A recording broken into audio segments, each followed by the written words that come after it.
Viva está com a Hora da Verdade. Esta semana a convidada é Alexandra Leitão, líder parlamentar do Partido Socialista, dirigente também do partido e candidata à Câmara Municipal de Lisboa. Obrigada por ter aceitado o convite para aqui estar. Eu sou Susana Madureira Martins e comigo está a jornalista do Público Maria Lopes. Bem-vinda. Muito obrigada. Mais uma vez. Bom dia. Já apresentou a sua candidatura à Câmara de Lisboa. A ideia é o Partido Socialista ir sozinho a estas autárquicas em Lisboa, ou pretende organizar breve trecho ou mais para a frente uma frente de esquerda, com o Bloco de Esquerda, Livre, eventualmente o PAN? Muito bem. Bom dia a ambas, obrigada pelo convite. Nós procuraremos ter na candidatura a Lisboa a maior abrangência possível. Uma abrangência de centro e de centro-esquerda. Susana, se me permite, eu gosto de lhe chamar uma coligação alargada. A ideia de frente de esquerda tem sempre é conotada às vezes com uma coisa menos boa, mais radical ou o que seja, portanto, basicamente é uma coligação alargada e acho que devemos procurar essa abrangência, como já se procurou noutros momentos. Esses enfim, contactos já começaram? O meu grande exemplo e referência nesta matéria é mesmo Jorge Sampaio e, portanto, procuraremos a maior abrangência. Já houve contactos informais com vários partidos, sim. Claro que agora temos as legislativas pelo meio, isso pode, enfim, não digo condicionar, mas obviamente temos umas legislativas pelo meio, os partidos têm essa prioridade de imediato, mas alguns contactos informais já se iniciaram, sim. O primeiro passo foi a sua participação numa reunião com o PAN e que outros... Há mais alguma coisa dessas marcada com outros partidos já ou não? Isso calhou o PAN ter na altura, naquele dia, a sua convenção autárquica, convidaram para estar presente, e por cima um tema de que eu gosto particularmente, que tinha a ver com a inteligência artificial, novas tecnologias e a influência disso tudo na democracia, nos direitos fundamentais, enfim, mas independentemente do tema, e portanto convidaram-me, entendi que podia estar presente. É um dos partidos com os quais essa abrangência nos parece muito possível. Enfim, foi visto como um primeiro passo. O PCP continua a manter-se de fora, vai fazer algum esforço para uma aproximação? Contactos informais até já houve, continuarei a tentar esses contactos informais, mas depois naturalmente a decisão é de cada um dos partidos, no caso do PCP, como entenda, mas abrangerei naturalmente o Partido Comunista nesses contactos informais. Poderá ficar para o pós-eleições, se for necessário? Vamos ver. O sistema de governo municipal tem especificidades relativamente quer ao sistema de governo das freguesias, quer ao da República, quer ao nacional. E, portanto, significa que as coligações pós-eleitorais têm, não é que não possam ser úteis para aprovar, dependendo da maioria que se tenha na Câmara Municipal, mas para aprovar medidas, mas a verdade é que quem ganha, nem que seja por um voto, é Presidente da Câmara. E, portanto, nesse sentido, isso apela a coligações pré-eleitorais, embora, também queria deixar aqui claro, que a questão matemática do voto não é a única razão que impele ou que me leva a tentar abrangências amplas. É mesmo porque acho mesmo que a cidade precisa de uma nova estratégia, de uma nova visão, de novas medidas e que se houver confluência, repito, no centro-esquerda em torno dessas ideias, faz sentido ir de uma forma abrangente a estas eleições. E, portanto, diria que não excluo, se o Partido Comunista não estiver nesta coligação pré-eleitoral, não excluo, antes pelo contrário, obviamente, depois, se ganhando a Câmara como pretendo, essas coligações pró-eleitorais, mas tem um significado diferente tendo em conta o sistema de governo municipal. Não há aqui o perigo de o peso eleitoral, quer do Bloco de Esquerda, do PCP também, eventualmente do Livre, não ser tão expressivo que depois seja... Como digo, inútil, enfim, menos eficiente. Certo. Como digo, a razão para procurar esta coligação alargada e esta abrangência não tem só a ver com a matemática eleitoral, embora naturalmente, quando se está a tentar ganhar eleições, isso é tido em conta. Tem a ver com, efetivamente, com essa visão, para a cidade e com uma maior... acho que em si, a circunstância de Porque depois também o facto de haver mais abrangência com mais forças partidárias também traz mais simpatizantes e pessoas que, não sendo militantes de outras forças, se juntam num projeto. Foi isso que claramente Jorge Sampaio tentou fazer e conseguiu, de forma aliás brilhante, e que eu acho que se tem a ganhar. E por isso, as contas de deve e haver não são aqui o que me motiva essencialmente, até porque na cidade, nas eleições locais, e em especial na cidade de Lisboa, naturalmente há uma dimensão ideológica, mas sobretudo o mais importante aqui é uma ideia para a cidade. Eu posso dar, vamos aí, Sim, tenho a certeza, sim. mas 2 ou 3 situações em que essa convergência julgo que existe, e se existe então que seja efetivada numa coligação pré-eleitoral. Agora, também dizer o seguinte, o Partido Socialista é obviamente o maior partido e não fará essa coligação a todo o custo, designadamente nunca aceitará desvirtuar o seu programa e as suas ideias. Portanto, isto tem que ser ainda trabalhado, claro. Sim, o PCP, por exemplo, tem ideias um bocadinho diferentes sobre a habitação. Para o Partido Comunista Português, a habitação faz parte das competências do Estado Central, normalmente. Isso pode ser um obstáculo, por exemplo. Não tivemos ainda uma conversa sobre essa matéria, eventualmente chegaremos a ela se houver da parte do Partido Comunista a abertura para alguma coligação, coisa que desde já não sei, mas tem sido dito publicamente pelo Partido Comunista que não, e portanto louvo-me nessas afirmações públicas. Agora, há uma coisa que é a seguinte, da minha perspectiva, a persecução do interesse público está nos termos da lei, da Constituição. Todas as entidades públicas têm o dever de persecução desse interesse público. Há uma repartição de competências entre o Estado, designadamente através do Governo e toda a administração pública central, e as autarquias locais. A descentralização de competências que ocorreu, e enfim até tive um papel importante nessa matéria, nas áreas como educação, como saúde, como habitação, para mim é um valor. Eu sou a favor da descentralização, não da desresponsabilização do Estado Central. Quando tive competências do lado do Estado Central já dizia isso, e agora que sou candidata a uma autarquia, obviamente mantenho isso. Agora é importante, há um papel muito importante das autarquias em matéria designadamente de habitação. Devo, aliás, dizer que é a nossa prioridade número 1, porque a situação da habitação na cidade de Lisboa é mesmo um flagelo. Enfim, não sei se posso falar sobre isso, mas bem ao contrário, acho que deve ser uma prioridade do município. Ricardo Leão, que é autarca do PS em Loures, dizia que é difícil Alexandre Leitão ganhar a Câmara de Lisboa, mas que não é impossível. Porquê que há esta ideia que é tão difícil a Câmara de Lisboa? É por o Carlos Moedas ser incumbente?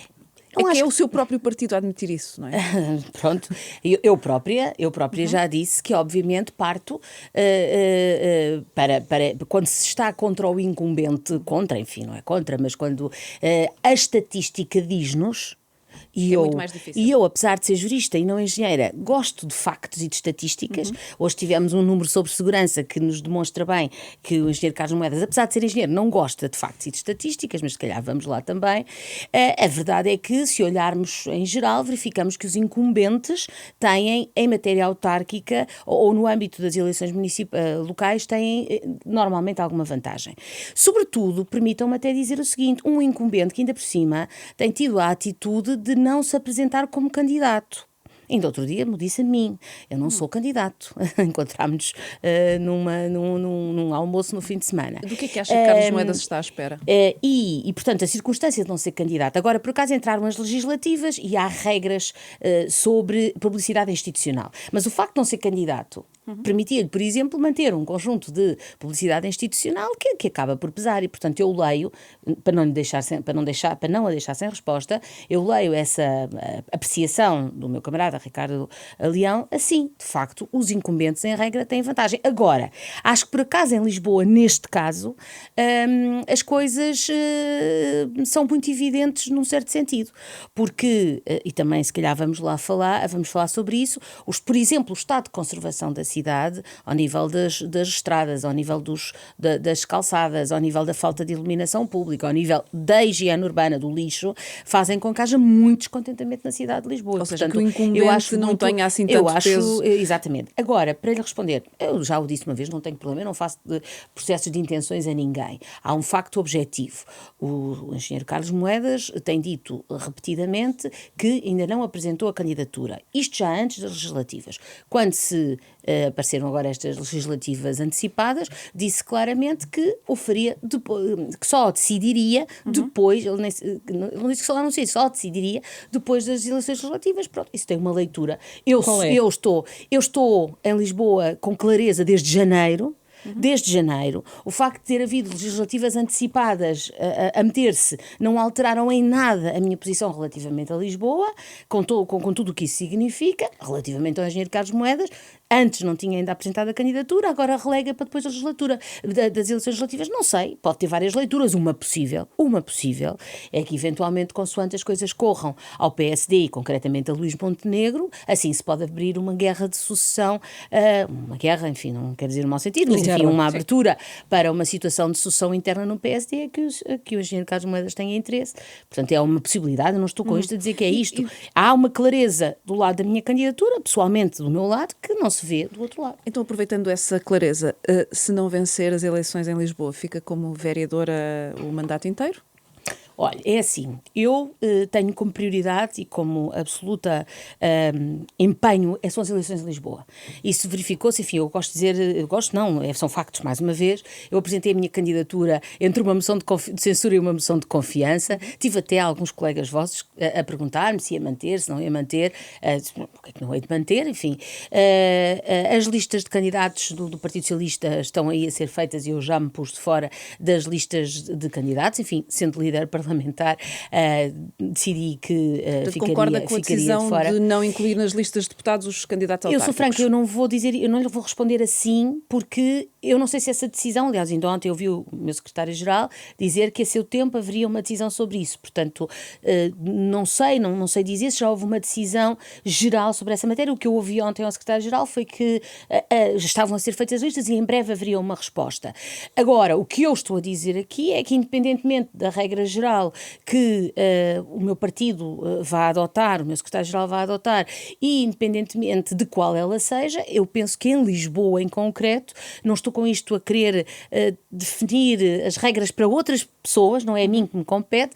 Para mim, Lisboa, por todas as razões e também pela minha vontade, deve ser a minha única prioridade nesta fase. Mas estas legislativas antecipadas, de certa forma, não vêm complicar o seu futuro político nesse cenário de não ganhar a Câmara? Vamos ver. E mantendo essa regra de deixar os candidatos autárquicos de fora do Parlamento?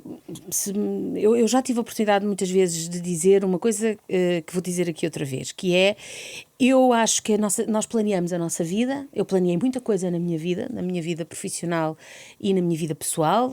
Planeei ter filhos, planeei ser professora da faculdade, planeei uma série de coisas.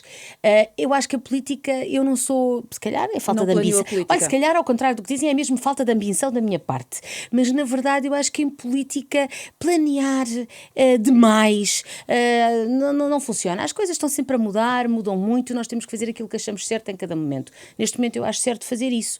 Noutro momento, com outros contextos, pode ser uma coisa diferente.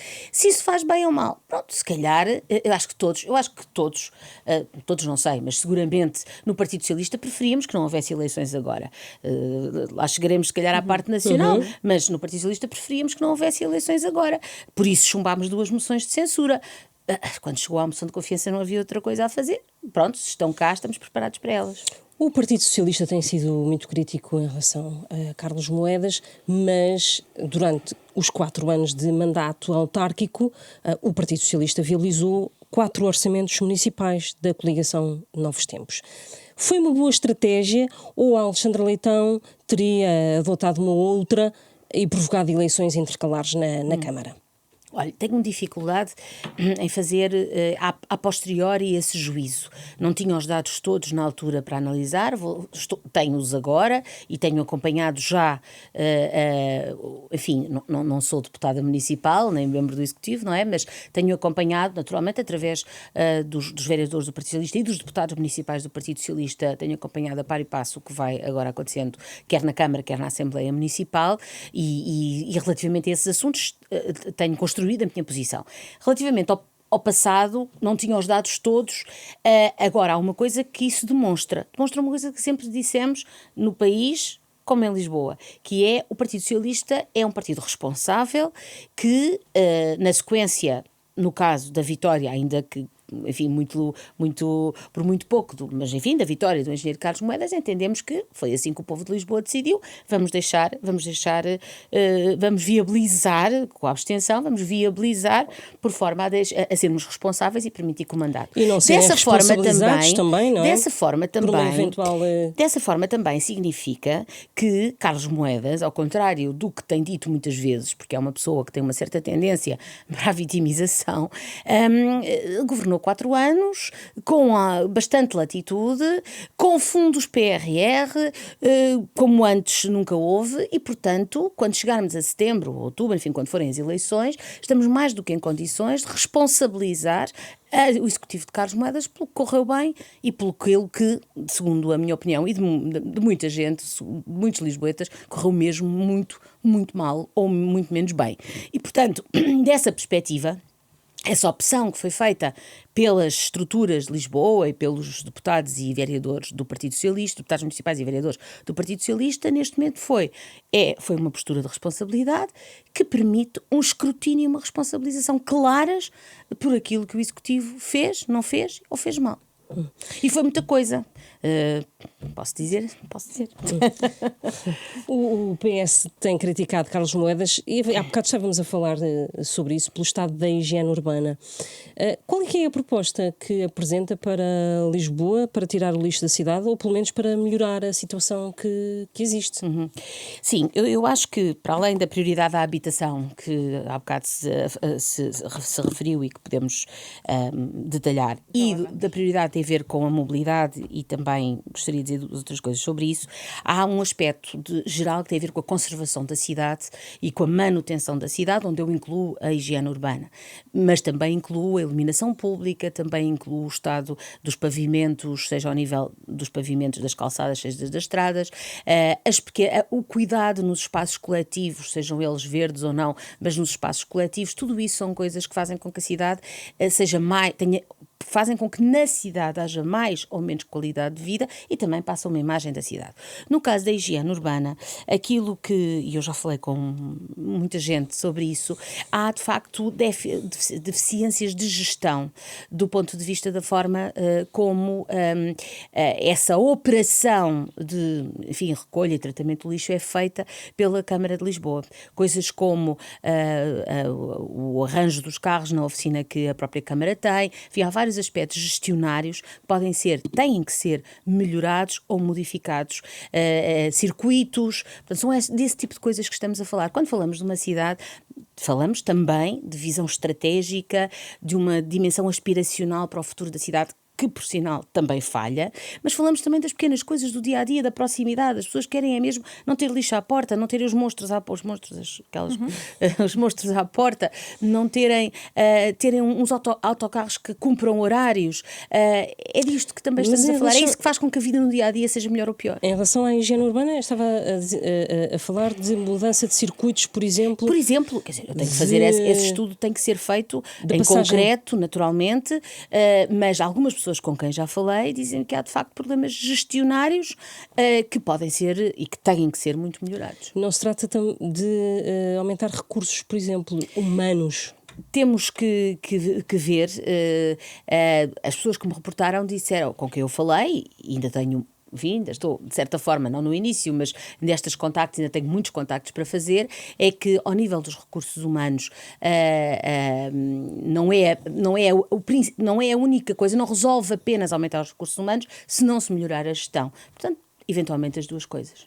O PS tem apontado críticas, enfim, tem dito que o plano de drenagem da cidade vai ajudar, mas que não evita as cheias, como aconteceu há 2 anos. Este plano que está a ser aplicado é para continuar se for eleita Presidente da Câmara, ou é para mudar alguma coisa? O que é que falta? Já olhou para esse problema? Deixa-me dizer uma coisa. A cidade, o urbanismo da cidade, a gestão da cidade, a governação da cidade tem muitos aspectos de uma enorme complexidade. Operações que ao nível de engenharia, de arquitetura, jurídico também são muito complexas e, portanto, enfim, entrar nelas e olhando para elas, como já tive a oportunidade de começar a fazer com outras e de fazer com outras matérias, é de facto um trabalho que antes tenho que ter uma posição antes, mas que naturalmente tenho que estudar os dossiês a fundo quando também tiver acesso a eles, porque há coisas às quais eu nesta fase não tenho sequer acesso. Agora, relativamente ao plano de drenagem, há uma boa parte que estava, ele aliás foi pensado e consignado pelos anteriores executivos, porque é uma coisa que já está a ser tratada há muito tempo. Há enfim, demasiado tempo, é verdade. eventualmente, mas que eu terei que ver em concreto aquilo que pode ser melhorado ou não, quer do ponto de vista de reduzir as inundações, quer do ponto de vista também de perceber, por exemplo, ali na Avenida da Liberdade, que consequências aquilo vai ter ao nível do solo, porque também me disseram que aquilo pode ter consequências ao nível, por exemplo, das árvores no solo, portanto há várias coisas que têm que ser corte vistas de árvores. e disseram-me que sim, ou de problemas ao nível do próprio solo, para a implementação, para a árvore se manter. Não sei, eu também não gosto de falar do que não sei, eu gosto de estudar os dossiês a fundo e depois ter uma posição. E é isso que farei neste momento, tenho algumas, neste momento sei o que quero, e depois tenho que analisar em concreto, por exemplo, relativamente Mas à operação. suspender este plano não está sequer. Quer dizer, penso que é uma obra importante para a cidade, que estava a ser planeada, feita, consignada antes e, portanto, diria que suspender terá os seus custos, mas tenho que analisar tudo. É uma coisa técnica. As coisas técnicas têm que ser vistas também com os técnicos e, portanto, não me vou aqui antecipar enfim, vincular a nada, mas eu diria que uma obra dessa importância, suspender será sempre complicado. Mas há pouco estávamos a falar da habitação e parece-me que é um dossiê no qual já estará muito mais à vontade. Que plano concreto é que tem para esta área?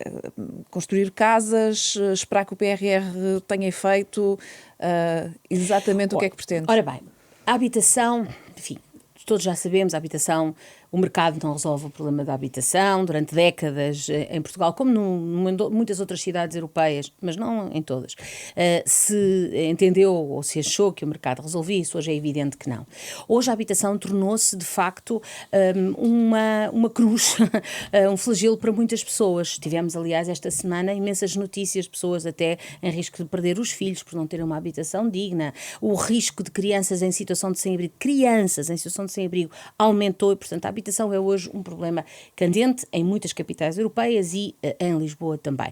Bom, o facto de os jovens casais serem atirados, enfim, terem que sair da cidade e estarem a viver fora da cidade, isso então já há muito tempo que se verifica. E, portanto, a habitação tem que ser uma prioridade, quer na perspectiva de rendimento, de apoios a rendas, de programas de renda acessível, e aqui tenho que dizer que os programas de renda acessível que estavam pensados como o de Benfica, ou do Restelo, Santa Clara, enfim, eu não vou dizer, não se fizeram. Vou usar esta expressão, que é factualmente, não é passível de ser posta em causa factualmente. Não aconteceram. Se foi porque foram descontinuados, como expressão que já usei, ou se foi porque não aconteceram. É como muitas outras coisas. E tem que acontecer, enfim, estes ou outros, estes que já estão, têm que acontecer. Depois, por outro lado, nós hoje temos na cidade, e isso foi já uma proposta concreta que o Partido Socialista apresentou, temos na cidade vários imóveis públicos que estão a ser libertados, muitos deles já foram libertados, outros estão em vias de ser libertados, com a mudança do governo e de muitos serviços da Administração Central para a Caixa Geral, para o edifício da Caixa Geral de Depósitos. Nós identificámos 17 edifícios, entre eles, por exemplo, a presença do Conselho de Ministros, o edifício da presença do Conselho de Ministros ali em Campo de Ourique, sim, exatamente, na Gomes Teixeira, que uns com capacidade para habitação, outros menos, mas em que pelo menos aqueles que têm capacidade para habitação, que têm características, devia estar em cima da mesa a próprio município, eventualmente adquiri-los com algum sistema e fazer essas obras. Porque se aquilo é libertado ou para vender a privados, que depois vão ou fazer hotéis ou fazer especulação imobiliária, não conseguimos atuar sobre a habitação. Podia aproveitar-se, por exemplo, a cidade aquela zona do Terreiro do Paço, os ministérios que vamos lá ver, no Terreiro do Paço daí? não será um sítio com perspectiva de habitação, mas... Havia aí muitos ministérios da Agricultura, pronto, mas, da Administração Interna, já que fala Justiça. no Terreiro do Paço, o Terreiro do Paço é exatamente um sítio onde eu acho que nós temos que ter mais exigência, mais ambição para o Terreiro do Paço.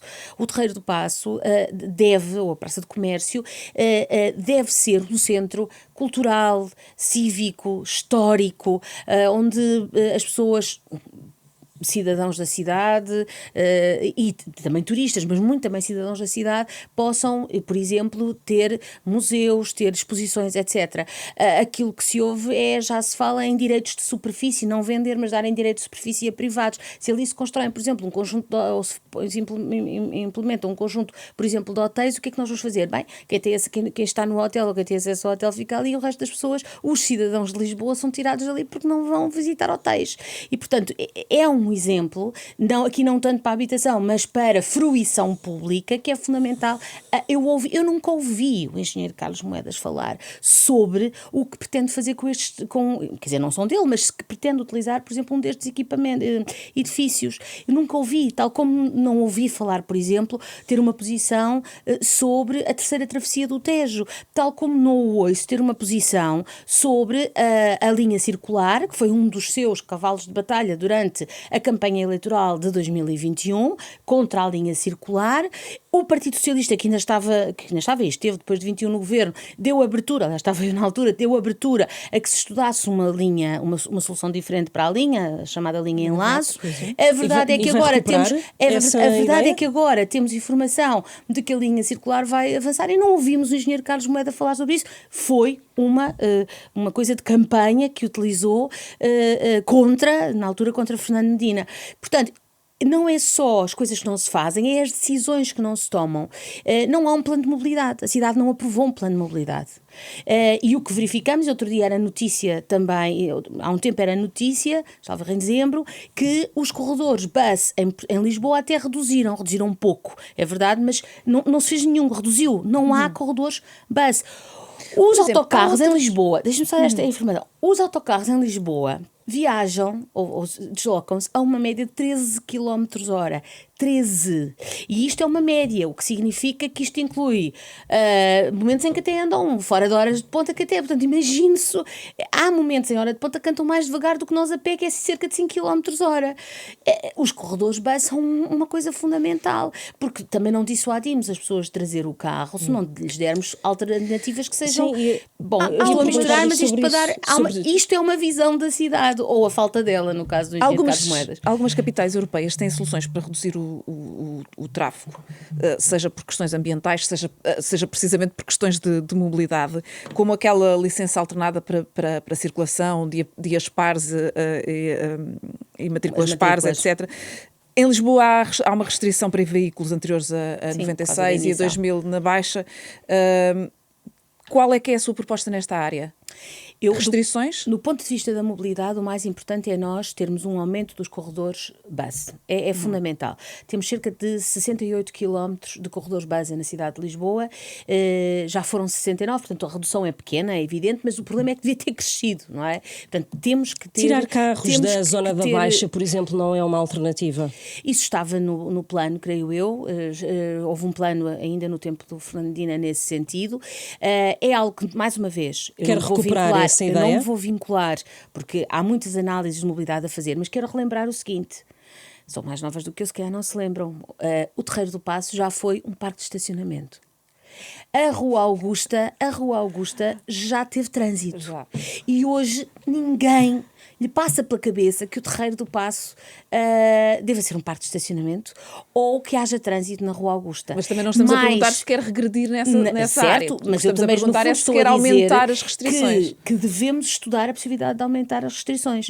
Uma cidade que eu gosto de tomar, que eu tomo como referência, que é Paris, com a presidente Anne Hidalgo, fez agora um referendo local, em que no referendo local as pessoas decidiram, ganhou a proposta de fechar 500 ruas ao trânsito na cidade de Paris, para aumentar o pedonal e para aumentar também a parte arbórea. Por exemplo, um plano municipal... Pode ser uma ideia, ou defende essa ideia, de fazer referendos para perceber se as pessoas querem ou não... Quanto ao referendo, deixe-me dizer o seguinte, eu não sou uma grande defensora do referendo a nível nacional, porque sou uma grande defensora da democracia representativa e menos da democracia direta. A nível nacional, já disse isto muitas vezes, até já o escrevi, mas acho que a nível local tem outras virtualidades. Porquê? Porque nesta zona onde estamos, por exemplo, em Benfica, eu sei, por causa da EML, exatamente. E para as pessoas eventualmente não acharem que eu estou a ser pouco coerente, é que é mesmo diferente. Porque a nível nacional, quando se faz um referendo a nível nacional, o que se está a fazer a nível nacional normalmente são temas que relevam, não podem ser matérias constitucionais, porque isto está vedado a referendo, mas matérias, por exemplo, legislativas. Se queremos aumentar molduras penais, se queremos esse tipo de coisas, muitas delas, algumas até que já se referendaram mal, questões, por exemplo, de costumes ou de convicção, de consciência, como se chama, mas ao nível local não. Ao nível local o que se referenda é uma coisa de proximidade. Quer esta rua cortada ao trânsito ou não quer? Quer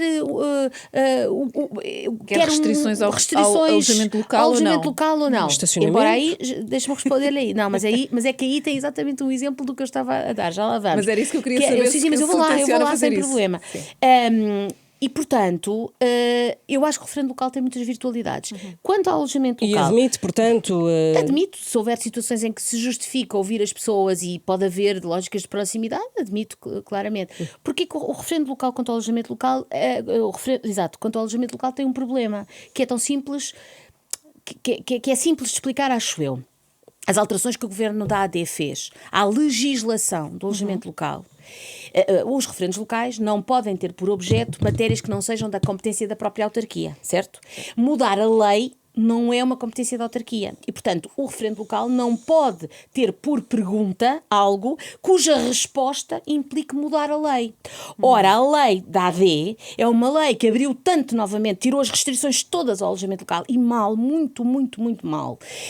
E ao fazer isso faz com que aquilo que se pode referendar embrinque com a lei. Ou seja, quando se pergunta, quando a pergunta é, por exemplo, se pode determinar, se quer que se determine a caducidade dos registros, como a lei determina quais são as situações em que se pode caducar os registros, para fazer aquilo que o referendo diz, tinha que se alterar a lei. Ora, isso não cabe no referendo local. Foi o meu único problema com isso. Agora, devo dizer que nós hoje temos os resultados.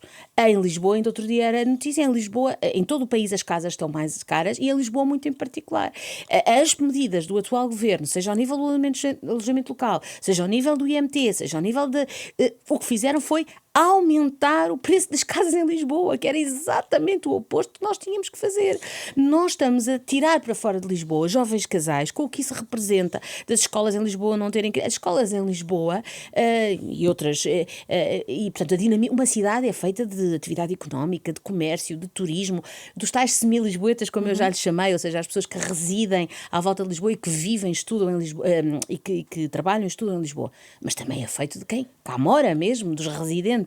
E se nós atiramos para fora da cidade os mais jovens que têm filhos? Há outro problema de habitação, que é as barracas estão de volta à cidade também, não é?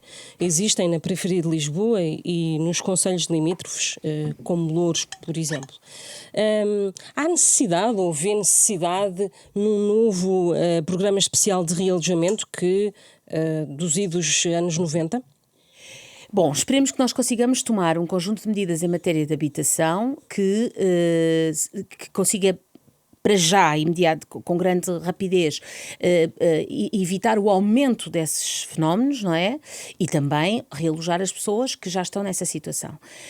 E, portanto, acho que estamos em tempo de... Estamos exatamente em tempo, é urgente infletir a orientação que tem sido dada à cidade no que toca a várias matérias e agora em concreto à habitação. Tem que se construir mais habitação pública. Paris tem 25% de habitação pública e quer ter, salvo erro, 40% de habitação pública até 2030 ou 2000. E eu revejo-me muito nesse referencial. Bom, nós partimos do 2 ou do 5, ou, assim, é mesmo uma diferença angustiante.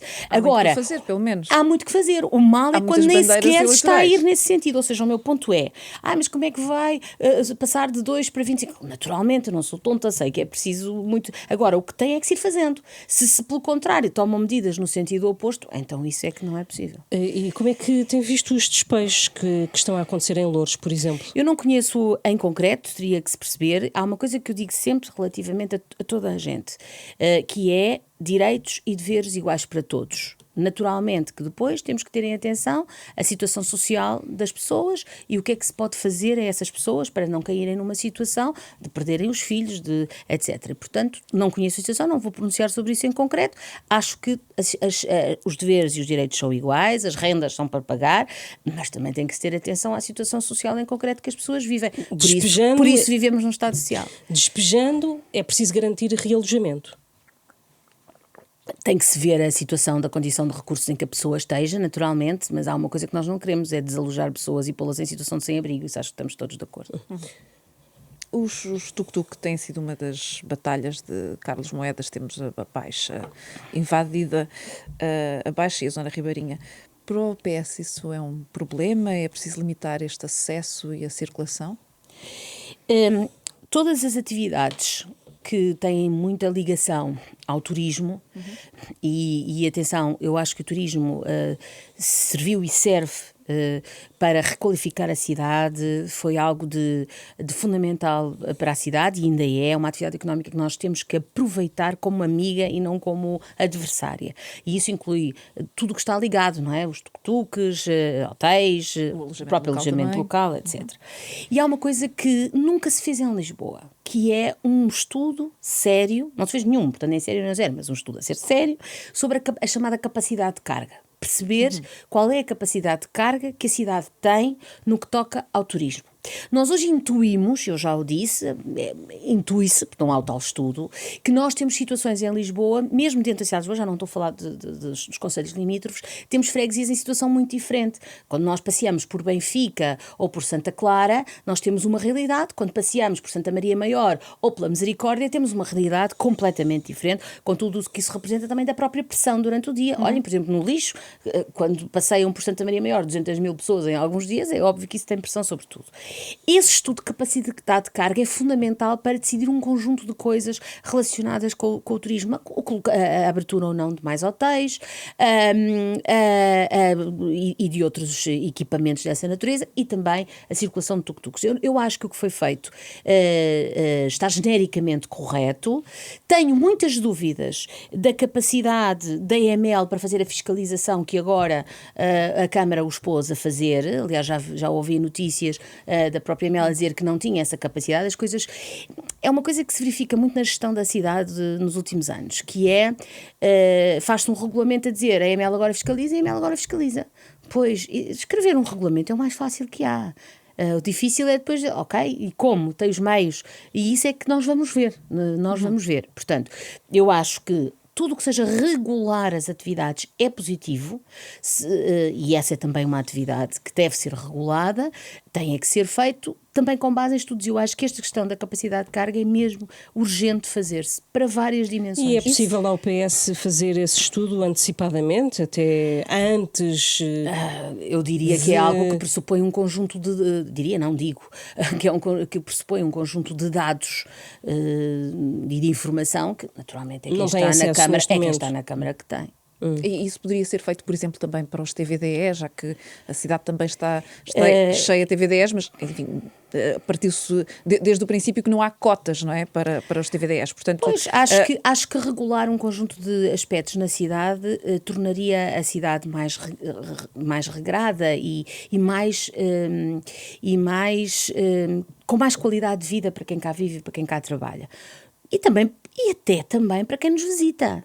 Porque mas não os é turistas possível também não querem ver uma cidade suja, não querem ver uma cidade onde não mas conseguem não é possível mexer-se, impor não é? cotas de turistas, não é? Não, claro, eu não estou a dizer isso, mas... Nem os obrigar a distribuírem-se pela cidade. Certo, não é obrigá-los, mas, por exemplo, há coisas que nós, por exemplo, como a revisão do PDM, que não aconteceu, podemos fazer. O PDM devia ter sido revisto em 2022, não foi. Há coisas, estas coisas não se fazem por obrigação, mas, por exemplo, dizendo que não se constroem, ou há limitações, por exemplo, à construção de hotéis em determinadas zonas da cidade, e se incentiva, ou se permite, a construção noutras zonas da cidade. Por exemplo, isto. Tão simples ou tão complexo quanto isto.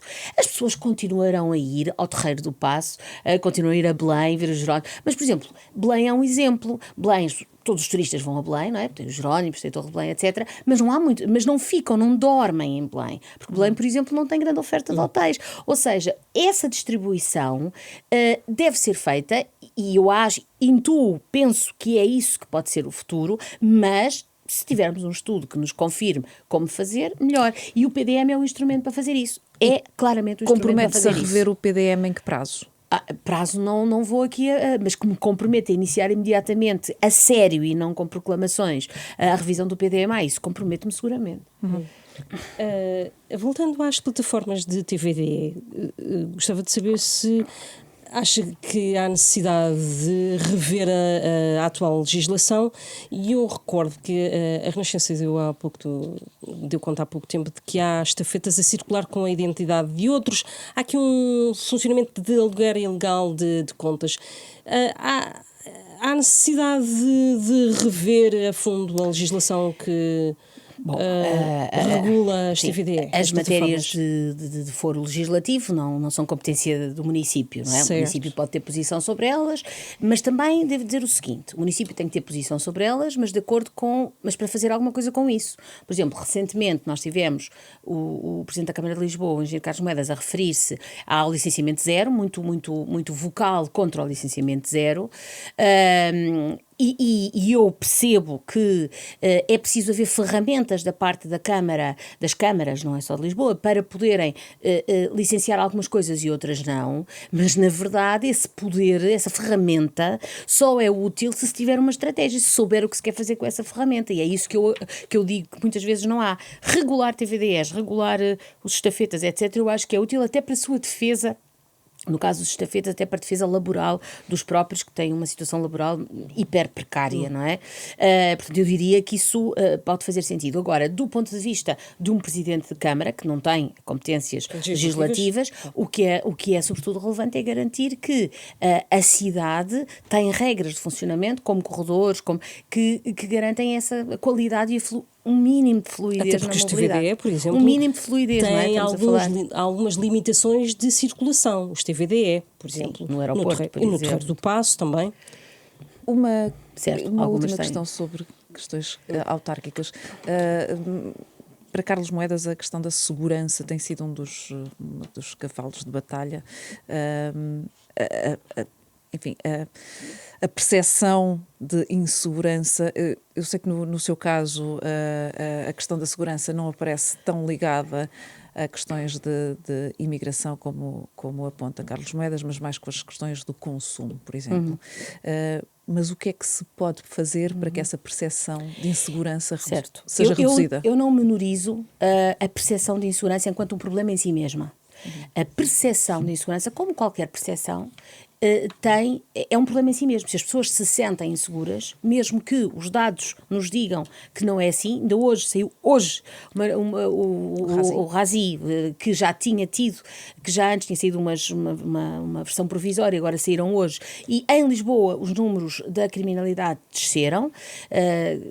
Acho que toda a gente fica satisfeita, exceto o próprio Presidente da Câmara, que quando foram os dados provisórios estava muito enervado porque os dados eram bons.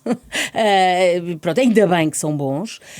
Demonstram um conjunto de coisas na ligação, por exemplo, à imigração. Agora, também digo que se existe a percepção, temos que a combater e temos que ajudar as pessoas. E como? Pronto. Eu acho que aí há 3 ou 4 coisas relativamente claras que se devem fazer, não são fáceis e por isso não estão feitas. Uma é garantir iluminação pública de qualidade, garantir polícia de proximidade, municipal e não só, a ligação aos consumos, que enfim, quem ande em certos sítios da cidade percebe que há um aumento dos consumos, e onde há um aumento dos consumos há sempre um aumento da insegurança associada a isso, e as próprias câmaras de videovigilância ou de videoproteção, como se queira dizer. Tudo isso são mecanismos que nós podemos utilizar para dar uma maior percepção e de deve haver segurança. reforço dessa No videovigilância? caso, por exemplo, da videovigilância, os números não mentem. O Fernando Medina deixou aprovadas 216, aprovadas com aquele processo todo, que é complexo, proteção de dados, etc., 216 câmaras de videovigilância. Até há pouco tempo atrás estavam instaladas 30. E as notícias recentes mostram que aquelas que foram agora recentemente instaladas na Misericórdia, aparentemente até terão sido instaladas em sítios que não eram aqueles que verdadeiramente precisavam de ser vigiados. Portanto, sobre segurança, temos que ser rigorosos, coisa que o engenheiro Carlos Moedas não é, como digo, fica até, enfim, até infirmo aos factos, e temos que ser e que atuar. Basicamente, eu acho que a cidade, penso que estamos a terminar a parte de Lisboa, não porque eu quero, mas já percebi aqui eu acho que há uma coisa que eu diria: é preciso visão estratégica, é preciso capacidade de decisão. E a capacidade de decisão é muito importante, porque nós, quando decidimos, agradamos a uns e desagradamos a outros, mas isso é o cerne do exercício da função política, é tomar opções, que é uma coisa que não tem acontecido, por exemplo, quando não se revê o PDM ou quando não se faz um plano de mobilidade, e depois capacidade de discussão numa gestão autárquica é fundamental. Há pouco falava do aumento de consumos de drogas estupefacientes, não é? Há de facto um problema em Lisboa nos últimos anos. Qual é que é a proposta do PS nesta área? Pergunto se aumento de salas de chuto, se isso está a ser avaliado ou não. Como é que se resolve este problema que é a céu aberto? Sim. Há... Nós tínhamos esse problema por todo o país e aqui, sobretudo na área metropolitana de Lisboa, nos anos 90, não é? Era uma realidade, e agora, no pós-pandemia, sobretudo, cresceu muito, e associado a vários tipos diferentes de consumos e de substâncias. E de novas substâncias. O problema das novas substâncias. Eu francamente, acho que há, nesta matéria, claramente, duas coisas que têm que correr em paralelo. Uma é olhar para os consumos como aquilo que são, um problema de saúde pública, de saúde mental, e portanto ter soluções para os próprios utilizadores, seja ao nível de salas de consumo assistido, que eu acho que o programa eleitoral do engenheiro Carlos Moedas previa 5 na cidade de Lisboa e há uma ali na Quinta do Loureiro, quer ao nível dos apoios, dos encaminhamentos. Eu já reuni com associações que dão apoio no terreno a estas situações, e o que me dizem é, mesmo quando conseguimos que alguém tenha vontade de sair daquela situação, depois não temos onde encaminhar. E isto aqui, também vou ser justa, não é uma questão só, naturalmente, da Câmara de Lisboa. Isto já depois emboca aqui, tem uma dimensão nacional, claro. Portanto, queremos encaminhar a pessoa e não há cama, não há logo consulta, e as pessoas que já estão numa situação tão precária é o suficiente para já não irem. Portanto, ao nível do toxicodependente é o apoio social, o apoio de saúde pública, o apoio de saúde mental, a montante, a coisa dissuasora, não é? De haver apoios também e de haver, por exemplo, consultas de psicologia nas escolas, etc., para tentar evitar e ser dissuasor. E também garantir um consumo, entre aspas, seguro. Não sei se há consumos seguros do ponto de vista da saúde da pessoa, mas garantir, por exemplo, que não há drogas adulteradas, por exemplo, que têm outros níveis, que fazem muito pior, e ontem, por exemplo, visitei uma associação que tem um trabalho feito a esse nível. Depois, do ponto de vista da criminalidade que está associada aos consumos, mas então aí tem que haver uma lógica mais repressiva de segurança. Portanto, essas duas têm que atuar em conjunto e articuladamente nacional e local, claro. Bom, esta semana é incontornável um olhar sobre a Madeira, sobre os resultados.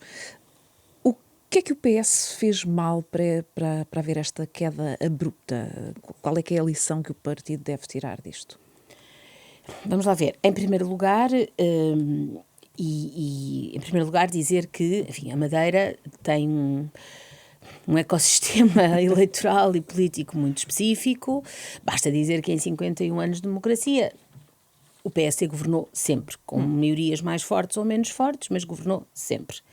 E no continente não foi assim, na República não foi assim, e logo aí qualquer paralelismo que se tente tratar fica logo por aí, que se tente traçar, perdão, fica logo por aí. Portanto, eu aí acho, francamente, que não podemos extrapolar. O mérito não é... Não podemos extrapolar para as nacionais, não é? Certo. Para uma visão Sim. nacional. Mas ainda nem estávamos aí Certo. ainda. Mas se é de mérito do Partido Socialista também, que não consegue Eu não descolar, certo. a dada altura, que Paulo Cafufo, na primeira Sim. eleição, Sim. esteve perto.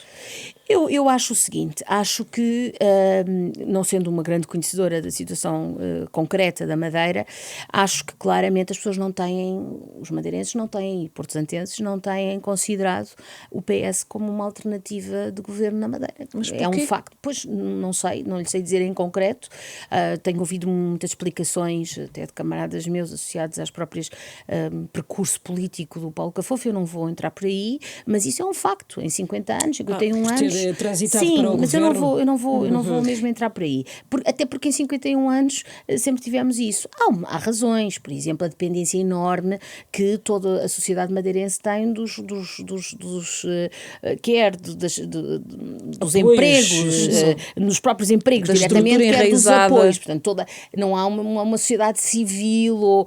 Agora, é assim, claro que o PS tem que fazer mais e melhor. Tem, acho que temos que concluir que o PS Madeira tem que fazer mais e melhor. Então isso significa que concorda ou considera que o secretário-geral, Pedro Nuno Santos, esteve bem ao, vou usar se calhar uma expressão não muito, lavar as mãos da responsabilidade do que aconteceu na Madeira. Eu não acho que tenha feito isso. Agora, é verdade que no PS, como no PSD, os partidos regionais têm uma autonomia enorme, aliás, paralela à que a própria região tem. Eu dou um exemplo. Na Nacional, na República, a orientação que tivemos sempre, enfim, eu era e sou e fui líder parlamentar nesse momento, foi de não viabilizar moções de censura. No caso do Chega e também no caso da PCP, mas concretamente então no caso da do Chega, não viabilizar, aí votar mesmo contra a moção de censura do Chega. O que nós tivemos na Madeira, e na altura o secretário-geral disse claramente que era uma opção do PS Madeira, na qual não se metia, foi pelo contrário de viabilizar uma moção de censura do Chega, coisa que acho que ficou mais ou menos claro que factualmente não era a opção da República. Portanto, aí, naturalmente, seguiram um outro percurso, e isso pode não ter, aparentemente, o povo madeirense não concordou. O pé aí, ter travado Penso a que não, estratégia. penso que não. A lógica dos partidos regionais, repito, nos dois maiores partidos, penso que no PSD é igual, é de uma grande autonomia, até em nome da própria autonomia regional constitucionalmente consagrada, há uma grande autonomia entre as estruturas. Então, e esse apoio que o PS de Madeira deu ao Chega para derrubar Miguel Albuquerque, acha que neste caso o PS, tal como aconteceu também com o Chega, foram castigados nas urnas?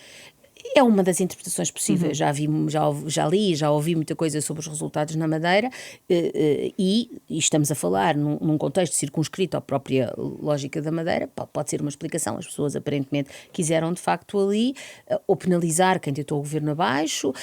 Há uma coisa curiosa que no outro dia havia uma publicação do Pedro Magalhães que ali em certos momentos as pessoas ficam, portanto as questões que estão associadas à corrupção e outras coisas acabam por às vezes condicionar menos o voto do que se pretendia. Hoje também ouvi uma outra jornalista dizer, e com razão, também o que aconteceu ali foi que houve aquelas buscas, mas depois disso também não houve mais nada, as pessoas Durante vão esquecendo. Um ano e quase meio. Há Sim. muitas razões, enfim, eu não sou uma conhecedora profunda por isso. Deixe-me só voltar um bocadinho atrás sobre o comentário de Pedro Nuno Santos à responsabilização do PS Madeira. No seu caso, aceitaria uma atitude dessas caso tenha um mau resultado em Lisboa? Ou seja, Pedro Nuno Santos dizer que isso é um problema do PS Lisboa? Bom, deixe-me dizer o seguinte. Em primeiro lugar, o resultado eleitoral que a minha candidatura tenha em setembro, enfim, quando forem as eleições autárquicas, é em primeiro lugar um resultado que será da minha responsabilidade. Não procurei socializar uma putativa eventual, que não espero, derrota, e portanto acho que devemos assumir as nossas responsabilidades e as nossas e também o que nos corra bem é assim. Agora, também é verdade que as autárquicas não há uma autonomia regional, há uma autonomia local, mas não das estruturas partidárias, é diferente, não é totalmente transponível, não é? Até porque as regiões autónomas têm poder político, legislativo, ao passo que as autarquias locais não têm, são Portanto, será uma responsabilidade partilhada. Eu não disse isso, disse que a responsabilidade será sempre e só dos candidatos autárquicos, a começar minha, em Lisboa. Agora, não posso antever qual vai ser a posição que o secretário-geral tomar conta disso. Uma coisa é certo. Em palavras do secretário-geral, a aposta que o Partido Socialista fez em Lisboa é uma aposta pessoa elevada. Mais importante a seguir ao próprio. Enfim, isso não me vou pronunciar sobre isso. E que eu procurarei honrar, empenhando-me e trabalhando muito nesse sentido. Sobre a questão da reação do eleitorado às questões enfim, no caso da Madeira, da corrupção, não é possível, ou pelo menos não é aconselhável basear, pegando no exemplo da Madeira, basear esta campanha para as legislativas antecipadas na questão da ética e da transparência de Luís Montenegro. Ou seja, aconselharia Pedro Nuno Santos a não dar grande relevância a essa parte e focar-se nas políticas? Ou o tema é de facto incontornável em todos os discursos? Não vou dar conselhos ao meu secretário-geral. Acho um bocadinho as duas coisas que disse, na verdade, que não me parecem antitéticas. Acho que a campanha deve ser muito sobre políticas públicas e opções de governação. Mas não tem sido, não é? Estamos ainda no início, na verdade, não é? Mas deve ser muito sobre políticas públicas e opções de governação. E aí o Partido Socialista discorda muito de áreas fundamentais do que tem sido feito pelo Governo, em áreas fundamentais, como a saúde à cabeça, onde a situação é muito grave. Enfim, eu até aceito que no anterior governo havia situações que de facto não estavam resolvidas, mas pioraram. É um bocadinho, a questão não melhorou, piorou. E além de que temos a situação do INEM ainda por resolver, que é gravíssima. Na educação a mesma coisa. Enfim, na educação podíamos falar sobre o número de alunos sem aulas. Ainda agora vi uma notícia que falava não tenho aqui, mas em largos dezenas de milhares. Enfim, portanto, governação, políticas públicas, há uma diferença entre o Partido Socialista e a AD, e isso deve ser afirmado. Agora, também é verdade, e eu já o disse, e concordo com o secretário-geral, e eu já o disse, nós chegámos aqui de uma determinada maneira. Nós chegámos aqui porque o primeiro-ministro está envolvido, ou teve uma situação de natureza ética, profissional, de menor transparência, como lhe queiramos chamar, estou a tentar ter cuidado com os termos que estou a usar, que relativamente à qual optou por uma condução política que terminou na apresentação de uma moção de confiança, cujo desfecho o Sr. Primeiro-Ministro não podia ignorar qual seria, porque foi avisado e foi dito desde sempre pelo secretário-geral do Partido Socialista que, desde 10 de março do ano passado, que uma moção de confiança não seria viabilizada. E, portanto, a condução política do processo, já para não entrar no resto, mas a condução política do processo desembocou na apresentação de uma moção de confiança que não pode ter tido outro objetivo senão fazer cair o governo e lançar-nos para eleições antecipadas. O risco... E, portanto, não pode ser ignorada nas eleições antecipadas que surgem na sequência direta dessa moção de confiança e dessa condução política. Mas o risco de o PS ser penalizado por centrar o discurso nessa tese de que há aqui uma falta de ética do Primeiro-Ministro, o PS pode ser penalizado, de facto, nas urnas? Eu não sei, não vou fazer as previsões, mas eu acho que o PS não vai centralizar isso nesse discurso. Acho que uma coisa é dizer-se que não podemos ignorar, como eu própria estou a dizer, que não podemos ignorar o que nos trouxe até aqui. E repito, nem é só a dimensão de transparência ou de ética, é a condução política do processo. Isso não pode ser ignorado, mas obviamente que as questões de governação e de políticas públicas são fundamentais. Portanto, eu acho que há espaço numa campanha eleitoral, numa pré-campanha, debates, etc., há espaço para essa abrangência de matéria. Mas nessas medidas políticas, por exemplo, há várias bandeiras importantes da campanha de há um ano que já estão cumpridas, não é? Pelo PS era a redução de portagens, ou melhor, a abolição de portagens, a redução do IRS, o IVA da eletricidade. seja pelo governo, que acabou por dar resposta a uma série de carreiras com aumento de vencimentos, subsídios, etc., os professores, das forças de segurança, etc. Portanto, há aqui um balão de medidas que está esvaziado também para o PS. E por isso é que outras bandeiras em que o PS terá que se agarrar na campanha eleitoral. A atualização do programa eleitoral terá exatamente, obviamente, uma das coisas que fará, não a única seguramente, mas uma das coisas que fará é exatamente retirar aquelas que já estão cumpridas, das quais, por exemplo, a questão das portagens ou a questão do apoio ao alojamento estudantil.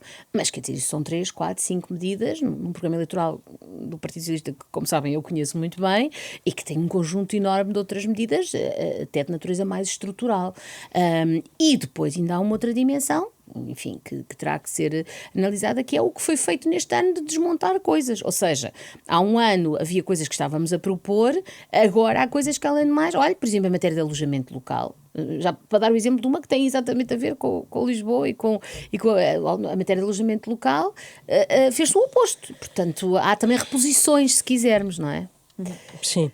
Gostava de perguntar-lhe, na sequência do que estávamos a falar, o PS não tem descolado nas sondagens e o número de indecisos também é muito grande.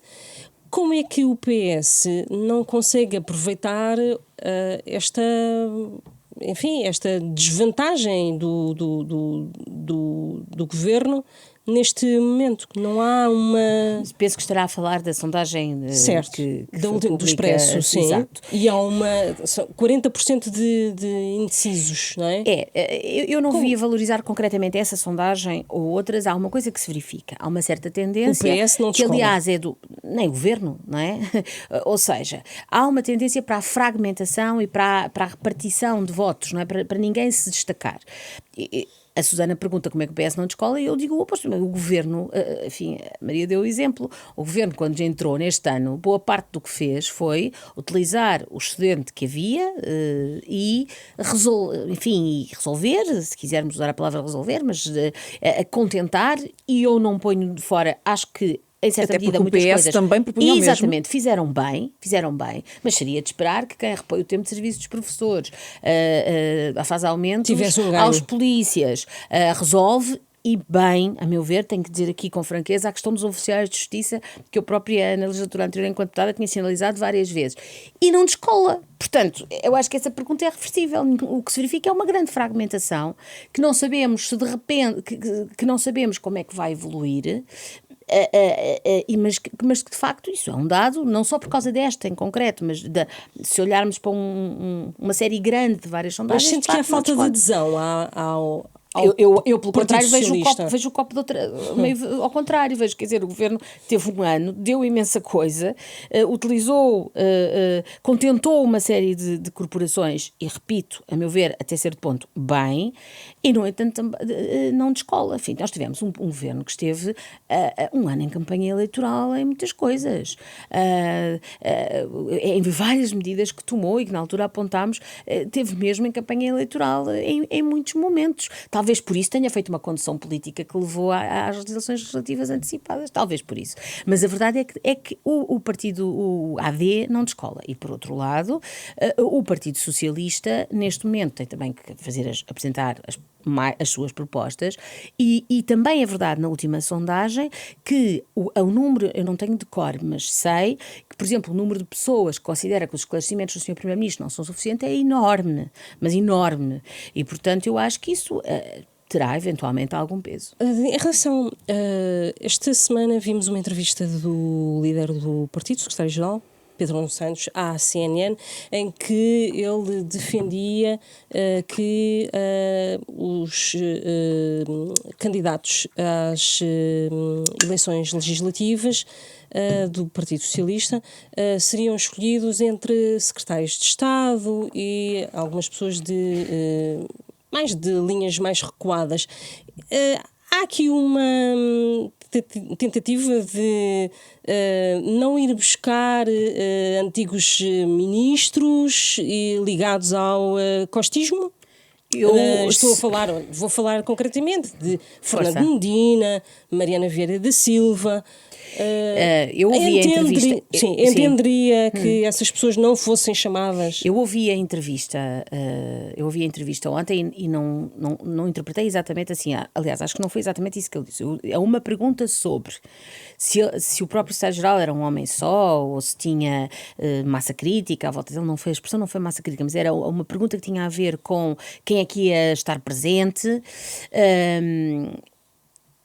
O Secretário-Geral respondeu, em primeiro lugar, e bem, que o Partido Socialista, enfim, é um partido enorme, é o maior partido português, enfim, e que tem muitas pessoas militantes, simpatizantes, e que pode convocar aqui não é no sentido de convocar para reuniões, é que pode chamar, e depois ele dá como exemplo, na expressão dele, segundo as linhas que passaram por governos, foi a expressão dele, que eu interpretei como pudessem estar presentes na elaboração do programa, dar opiniões, não só concretamente estar nas listas, mas também eventualmente estar nas listas, ir para um governo que o Partido Socialista forme, ganhando as eleições, tudo isso, enfim, e eu acho que isso faz parte de alguma renovação.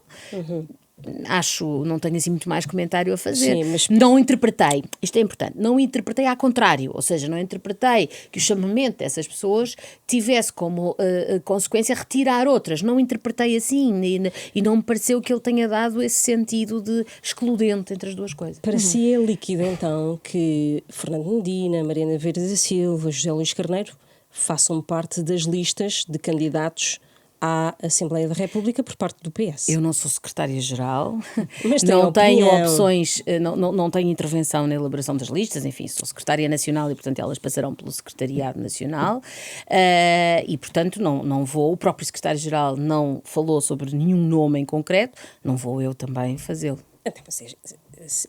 Mas posso dizer o que penso desses meus três camaradas. Força, claro. Penso que, obviamente, são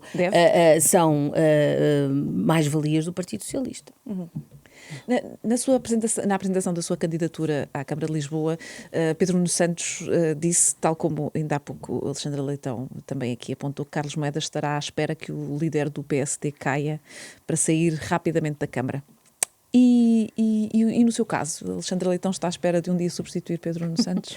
Bem, eu queria começar por dizer que os resultados destas legislativas não me parece que devam ter nenhuma leitura para a liderança do Partido Socialista. Ponto 1. E, portanto, essa é a primeira nota. Pedro Nuno Santos ainda está naquele porque acho que não devem ter. Pedro Nuno Santos é secretário-geral há pouco mais de um ano. Nas primeiras eleições é que se apresenta, obviamente difíceis, porque tínhamos tido 8 anos, tem um resultado que é praticamente um empate. Claro que por um se ganha e por um se perde, mas sabemos que há um empate em deputados, etc. E agora tem estas legislativas antecipadas, com outras eleições pelo meio, portanto acho que isso não está francamente em causa. Tem sido uma corrida de obstáculos. Tem sido uma corrida exigente para todos os partidos e muito mais para uma... E as autárquicas também não terá essa leitura? Não, creio que não. Aliás, acho que o Partido Socialista vai vencer as eleições que está a propor, as duas deste ano, e acho que, pela minha parte, acho que as autárquicas vão ser uma grande vitória e, portanto, acho que a questão no imediato não se coloca. Mas não a deixo sem resposta. Não a deixo sem resposta, que é, num futuro que não planeio, porque eu já disse várias vezes que não planeio essas coisas, em qualquer situação futura que possa ocorrer, não me diminuo, não me afasto, não me apouco e, portanto, não digo nem que sim nem que não a esta pergunta. Agora, no imediato, as questões e num futuro próximo, acho que esta questão não se está a colocar. Está terminada esta Hora da Verdade. A nossa convidada foi Alexandra Leitão, é líder parlamentar do Partido Socialista, também dirigente do PS, é candidata à Câmara Municipal de Lisboa, quem voltamos a agradecer ter aceitado o convite para aqui estar. Este programa teve a gravação áudio de Rui Glória e a gravação vídeo de Beatriz Pereira. Regressamos na próxima semana.